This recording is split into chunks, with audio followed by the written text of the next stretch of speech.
গাজার শিশুদের ওপর চরম বর্বরতা বিবেক নাড়িয়েছে খোদ ইসরায়েলের সাধারণ জনগণেরও। গাজায় খাবারের অভাবে একদিকে যখন প্রতিদিনই বাড়ছে প্রাণহানি, অন্যদিকে লাইনে দাঁড়িয়ে খাবার নিতে গেলেও সেখানে হামলা করে বসছে ইসরায়েলের ডিফেন্স ফোর্স। সব শেষ হামলায় প্রাণ গেছে 92 জনের, যেখানে বেশিরভাগই শিশু। এসব অমানবিক দৃশ্য দেখে সরকারের প্রতি ক্ষোভ জানিয়েছেন ইসরায়েলের অনেক নাগরিকই। গেল রোববার জেরুজালেমে অবস্থিত যুক্তরাষ্ট্রের দূতাবাসের সামনে জড়ো হন বেশ কয়েকজন ইসরায়েলি, যারা আইডিএফের নৃশংস হত্যাযজ্ঞের তীব্র প্রতিবাদ জানিয়েছেন।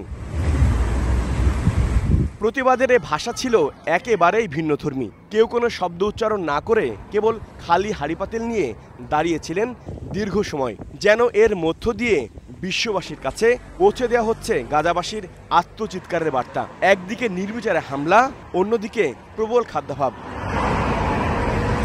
ব্যানার প্ল্যাকার্ডে তাদের দাবি, গাজায় যে কৃত্রিমভাবে খাবার সংকট তৈরি করা হয়েছে তা যেন অবিলম্বে বন্ধ করা হয়।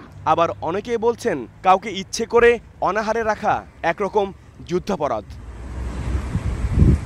কেবল তেল আবিবের জনগণই নয়, বিশ্বের অন্যান্য দেশের নানান ধর্মের ভিন্ন ভিন্ন আদর্শের মানুষজনও আইডিএফের এমন বর্বরতার প্রতি তীব্র ক্ষোভ ও নিন্দা জানিয়েছেন।